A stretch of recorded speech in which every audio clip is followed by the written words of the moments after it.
इसलिए बाबा साहब अम्बेडकर का संविधान को समझने की आवश्यकता है। अब ये मैं बोल रहा था कि मैं कब तक आंदोलन चलाऊंगा। मानव साहब भी यही बात में जब ओल्ड एज में आने लगे, ये वो भी कहने लगे कि मैं कब तक चलाऊंगा। तो आंदोलन चलाएगा कौन? एक लड़का लड़की खड़ा होता है, कहता है कि आपकी बात से थोड़ा सा हमको भी जोश आ गया, बताओ आंदोलन कैसे चलाना है। तो आंदोलन सब नहीं चला सकता, आंदोलन सब नहीं चला सकता। आंदोलन बुद्धिजीवी चलाएगा, समाज का समझदार व्यक्ति चलाएगा। अब वो पूछेगा कि अच्छा बताइए समाज का समझदार बुद्धिजीवी किसे कहते हैं? तो मैं कहता हूं 3 गुण होना चाहिए। दूरदर्शिता होना चाहिए, दूर का सोचना चाहिए। बाबा साहब अम्बेडकर की उंगली ऐसे है ना, दूर का सोचो। तो बाबा साहब अम्बेडकर ने कहा दूरदर्शिता, दूर का सोचो और नेतृत्व संभालो, नेतृत्व क्षमता रखो। आज अशोक, प्रबुद्ध, धनंजय, वीरेंद्र, प्रभाकर आदि सभी पर मेरा गर्व हो रहा मेजर साहब पर कि इन्होंने नेतृत्व को लिया और आपको इकट्ठा किया। नेतृत्व संभालो और उन्हें विचार दो, उनको समझाओ। तब बाबा साहब अम्बेडकर ने कहा अगर समाज का बुद्धिजीवी किसी को मानना है तो एमए होने से, पीएचडी होने से, बीए होने से, डॉक्टर होने से, इंजीनियर होने से, आईएएस होने से, आईपीएस होने से वो बुद्धिजीवी नहीं कहलाएगा। वो 3 गुण ही होना चाहिए, दूरदर्शिता, नेतृत्व क्षमता और सलाह देने की क्षमता। एक गुण अनपढ़ से अनपढ़ व्यक्ति में दूरदर्शिता, सोच और समझ हो सकती है। इसीलिए बाबा साहब अम्बेडकर ने आपको कानून बनाने वाले विधायिका में पढ़ाई लिखाई की डिग्री का उल्लेख नहीं किया, क्योंकि ये सोच, ये दूरदर्शिता, ये नेतृत्व क्षमता और सलाह देने की क्षमता किसी में हो सकती है। इसलिए मेरे साथियों, आपको बुद्धिजीवी बनना है। अब दूसरा सवाल करेगा, बुद्धिजीवी आपने बता दिया कि दूरदर्शिता होना चाहिए, नेतृत्व क्षमता होना चाहिए और सलाह देने का भी क्षमता होना चाहिए। तो ये बताइए ये गुण मेरे पास आएगा कैसे? ये ज्ञान कैसे होगा? ये तीनों चीज कैसे आएगी? तब मैं कहता हूं कि आएगी। उसके लिए भी कला है, उसका भी विधि है कि अगर आप चाहते हैं बुद्धिजीवी बनना, आप चाहते हैं कि समाज का नेतृत्व करना, आप चाहते हैं समाज को सलाह देना, आप चाहते हैं दूर का सोचना, तो आपको 3 काम करना पड़ेगा। अब देखने के लिए क्या होता है 3 कामों में? आप कैसे सीखेंगे? देखकर, आंख से देखिए, कान से सुनिए और इसको पढ़िए। देख करके, सुन करके और पढ़ करके। याद रखिएगा बात को आप लोग, कोई भी समाज का परिवर्तन ना चाहते हैं तो आपको तरीका अपनाना पड़ेगा।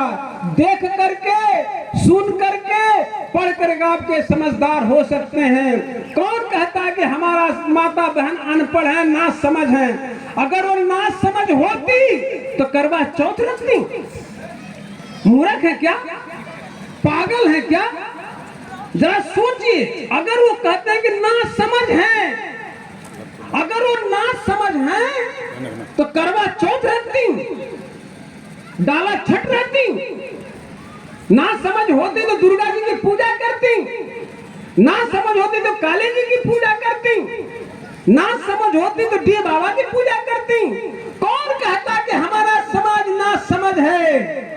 कौन कहता है? अरे उनको दुर्गा की पूजा के लिए बता दिया गया कि ताकत हो जाएगी। हमारे पुरुष भाइयों को बता दिया कि बजरंग बली बनना है, मजबूत बनना है, पूजा करो। सब समझदार है। कौन कहता है कि हमारा समाज ना समझ है? तो समझदार बनाने के लिए उसे सुनाना पड़ेगा। तो देख करके, सुन करके, पढ़ के हमारा समाज मजबूत हो जाएगा। अब मैं कह रहा हूं, अब दूसरी बात समझिएगा। तो जब हम लोग क्या देखें, याद रखना, अब साथियों ध्यान से समझना, हमने क्या देखा, क्या सुना और क्या पढ़ा, ये ज्यादा जरूरी है। 3 चीजों का फोकस करिएगा, जिंदगी बदल जाएगी। आज जितने मंच पर इतने लोग बैठे हैं, वो हम इनको विधायकी का टिकट नहीं बांट रहे हैं। इनको कोई प्रॉब्लम, अपने पैसे से लगा लगा करके आंदोलन करते हैं, अपने पैसे से टेंट लगाते हैं। मैं कोई एमएलए एमपी नहीं हो कि मूर्ति के लिए 500 रुपये का भी मैं चंदा नहीं देने वाला हूं, क्योंकि ये विचारधारा इनको मालूम है कि हमारे समाज जिसे ललुआ कहा जाता है, जिसे बदुआ कहा जाता है, जिसे नासमझ कहा जाता है, जिसे बुद्धू कहा जाता है, जिसे बेबस कहा जाता है, जिसे लाचार कहा जाता है, मैं ऐसे समाज का अंबेडकर मिशनरी बनाने के लिए पैदा हूं और इसी पर हम काम कर रहे हैं और यही मैं करता रहूंगा। अब मैं आगे की बात कर रहा हूं, देखने के लिए हमने क्या किया। मजेदार बात, बाबा साहब अंबेडकर के वजह से हम लोगों को कपड़ा पहनने का अधिकार मिल गया। यहां से शुरू करता हूं। बाबा साहब अंबेडकर को हमारी महिलाओं को ब्लाउज पहनने का अधिकार मिल गया। हम लोगों को पहले ब्लाउज हमारी महिला बहन बुढ़िया हो जवान हो किसी का मौका नहीं था, अवसर ही नहीं था, वैसे ही रहती थी और शर्म भी नहीं आती थी क्योंकि रिवाज बन चुका था। तो कपड़ा पहनने का अधिकार बाबा साहब अंबेडकर ने दिया, शिक्षा का अधिकार बाबा साहब अंबेडकर ने दिया, नौकरी का अधिकार बाबा साहब अंबेडकर ने दिया, ग्राम सभा से प्रधान से लेकर जिला पंचायत ब्लॉक प्रमुख एमएलए एमपी बनने का अधिकार बाबा साहब अंबेडकर ने दिया। और जब दिया सारे अधिकार, हम शिक्षाविद हो गए, नौकरी में आ गए, एमएलए एमपी ग्राम प्रधान बन गए, जिला पंचायत सदस्य बन गए। अब बनने के बाद पॉकेट में पैसा आया और टिकट कटाया, एक कई नारा लगाया, चलो बुलावा आया है, माता ने बुलाया है। एक कई नारा लगाया, चलो बुलावा आया है, माता ने बुलाया है। तो वैष्णो माँ ने बुला लिया, पहाड़ा वाली ने बुला लिया, डी बाबा ने बुला दिया, काली माई ने बुला दिया, चौरी माई ने बुला दिया, चौरा बाबा ने बुला दिया, कौनो डी बाबा ने बुला, सारे बुला लिए बाबा लोग। और उसको देखने के लिए पैसा उधर लगाना शुरू कर दिया। मैं कहता हूं गलत दिशा में गए, गलत दिशा में हमारा समाज चला गया। किया देखने को तो काम किया, लेकिन देखा क्या, उल्टा चीज। हम कह रहे हैं बाबा साहब अंबेडकर वजह सब कुछ मिला, लेकिन देखने के लिए कहां चला गया, उधर चला गया। अब इसलिए बाबा गाडगे की बात आ गई, बाबा गाडगे की बात आ गई। माताएं बहनें, बाबा संत गाडगे का नाम कुछ लोग सुना होगा, नहीं सुना। उन्होंने कहा, प्रवचन दे करके नासिक से लौट रहे थे, एक भक्त जाके बोलता है, गाडगे बाबा मेरा मकान बन गया है और मेरा मकान बन गया, उसका उद्घाटन कर दीजिए, ईश्वर की बड़ी कृपा हुई और मेरा मकान बन गया। तब गाडगे ने कहा, अरे मूर्ख, यदि ईश्वर के कृपा से तेरा मकान बन गया तो ये जितने भक्तगण हैं सबका मकान बन गया होता। इसलिए हम लोगों को क्रेडिट क्या देना है, तब बात यहां मैं समझा रहा हूं आपसे। आपने पैसा पाया, बाबा साहब अंबेडकर के वजह से चले गए दूसरे के तरफ। लेकिन मैं कहता हूं, आप बाबा साहब अंबेडकर को ध्यान रखो। आपको जाना कहां था, आपको जाना कहां था, इस पर दो बातें आपको ध्यान रखना चाहिए। मानवर साहब कहते हैं कि आंदोलन कैसे चलता है ये भी जानना चाहिए, आंदोलन कैसे नहीं चलता है ये भी जानना है। आंदोलन कैसे चलता है ये भी पता होना चाहिए, आंदोलन कैसे नहीं चलता है ये भी पता होना चाहिए, और आपको कहां जाना है ये भी पता होना चाहिए, और कहां नहीं जाना है ये भी पता होना चाहिए। और मैं कह रहा हूं कि आपको कहां जाना चाहिए, कहां जाना चाहिए ये जानना है। तो धन्यवाद दीजिए परम पूज्य बोधिसत्व बाबा साहब भीमराव अंबेडकर का, जिनका जन्म 14 अप्रैल 1891 ईस्वी मऊ छावनी मध्य प्रदेश में हुआ। मैं आपसे हाथ जोड़ के विनती करता हूं, मेरी माताएं बहनें बच्चियां, तुम जीवन में एक सपना साहब अम्बेडकर के जन्मभूमि पर जाएंगे, महू छावनी जाएंगे, और जब ये जाने की बात आओ तो याद करो, बाबा साहब अम्बेडकर के मूर्ति के सामने खड़ी हो जाओ या देख लो। इसके बाद आप लोग स्मरण करो कि हे बाबा साहब अम्बेडकर, यदि आपका जन्म नहीं हुआ होता तो गले में मटका होता, आपका जन्म नहीं हुआ होता तो कमर में झाड़ू होता, आपका जन्म नहीं हुआ होता तो बोलने पर जीवा काट ली जाती, आपका जन्म नहीं हुआ होता तो सुनने में कान में रांगा पिला दिया जाता, आपका जन्म नहीं हुआ होता तो हम लोगों को खड़ी दोपहरी में चलना पड़ता था, क्योंकि हमारी परछाई से तथाकथित मनुवादी लोग अपवित्र हो जाते थे। अरे बाबा साहब भीमराव अम्बेडकर, आपके जन्म से पहले 8 करोड़ की आबादी पशुओं से जिंदगी जी रही थी, लेकिन आपने जन्म लिया और पशु से इंसान बना दिया, इसलिए हम लोग आपसे नमन करने आए हैं। अरे मेरे साथियों, यदि जाना है, किसी का एहसान मानना है, लेकिन हम लोग कितने एहसान फरामोश हैं, हम लोग कितने एहसान फरामोश हैं।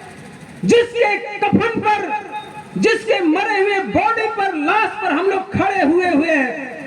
हम लोग कहते हैं ना, बाबा साहब अम्बेडकर की पत्नी दवा के अभाव में तड़प तड़प के मर गई।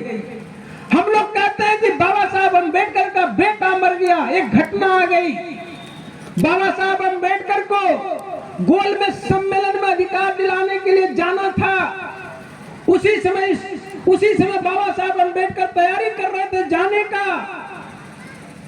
आनंद उनके बड़े भाई आते हैं, कहते हैं अम्बेडकर तू कहां जा रहा? तब तक अम्बेडकर साहब कुछ बोलते, कहता तेरा बेटा मर गया।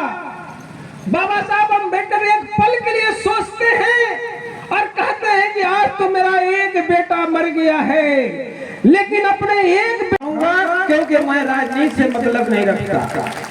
आज आपके बीच में जो बात मैं कहने आया हूं, और बराबर मेरे बारे में अटकलें लगाई जा रही है कि कभी ये बीजेपी ज्वाइन करेंगे, कभी बसपा ज्वाइन करेंगे, कभी सपा ज्वाइन करेंगे, तो मैंने भी ठान लिया है कि जब तक मैं जिंदा हूं, जिस तरह से आरएसएस का एक संगठन है, बीजेपी का अपना संगठन है, उसका मदर संगठन है, उसका माई बाप है आरएसएस, उसी तरह से भारत के अंदर बाबा साहब भीमराव अम्बेडकर का गैर राजनीतिक संगठन स्थापित करके ही लोग जाने तो सही क्या आंदोलन कैसे चलता है। आज मैं आपको कोई 5 किलो अनाज देने नहीं आया हूं, आपको 5 रुपया भी नहीं देने आया हूं। हमारे सम्मानित कलाकार साथी अगर बैठे हैं, बहुत सारे कलाकार, अभी मौका नहीं मिला, लेकिन आप सबकी मैं परवाह करता हूं कि ये हमारे साथी आए हैं। मैं एमएलए बनने के लिए चला गया, कहीं भटक गया तो पार्टी के इशारों पर नाचना लगूंगा।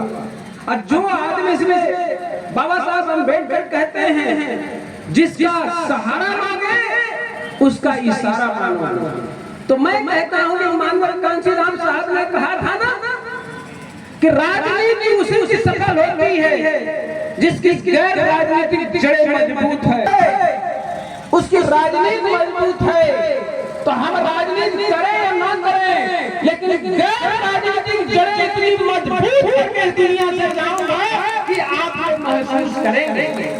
तो आज मेरे साथियों, मैं गैर राजनीतिक जड़ें की बात करूंगा, इसलिए पहले मैं ये भी भूमिका में इतनी बात आपके बीच में रखा। तथागत बुद्ध, बोधिसत्व रविदास, इको हटा दो, इको हटा दो, साउंड वाले भाई, इको हटा दो, बिल्कुल जीरो करो इको। तो मेरे साथियों, हम जो बात करने जा रहे हैं, तथागत बुद्ध, बोधिसत्व रविदास, बोधिसत्व कबीर, बोधिसत्व गाडवे, पेरियार रामास्वामी नायकर, नारायण गुरु, छत्रपति साहू जी महाराज, राष्ट्रपिता ज्योतिबा फूले, हम सब के अधिकार के जनक परम पूज्य बोधिसत्व बाबा साहब भीमराव अम्बेडकर, एवं भारत के समस्त बहुजन नायकों से हम सबको अवगत करा देने वाले बहुजन नायक मानवर कांशीराम साहब के चरणों में श्रद्धा का सुमन अर्पित करते हुए आज गोविंदपुर मठिया में परम आदरणीय मेजर साहब, परम आदरणीय अशोक प्रबुद्ध जी, परम आदरणीय धनंजय कुमार जी, परम आदरणीय वीरेंद्र जी, परम आदरणीय विवेक रंजन जी, परम आदरणीय प्रभाकर जी, आदरणीय जयप्रकाश जी और उनके जो टीम है, हमारी महिला साथीगण, उनके कंधे से कंधे मिलाकर जो इतना बड़ा विशाल कार्यक्रम किया है, इसको देखकर कौन नहीं कह सकता कि राजनीति में उतरने वाला हूं मैं। आपके उत्साह को, आपके कार्य को देखकर कौन नहीं कहेगा, लेकिन मैं ये नहीं कहता हूं कि आप राजनीति मत करो। मैं चाहता हूं कि राजनीति आप करिए जैसा बाबा साहब अम्बेडकर चाहते थे। तो मेरे साथियों, इतनी सुंदर जो सभा हो रही है, आप सभी का अभिवादन करते हुए, वंदन करते हुए, पहले एक स्वर में आप सबके सामने कहना चाहूंगा, नमो बुद्धाय, जय भीम। अब मेरे साथियों, जिंदगी में याद रखना, हमने बहुत सारे महापुरुषों का नाम लिया और आप लोगों ने महसूस किया।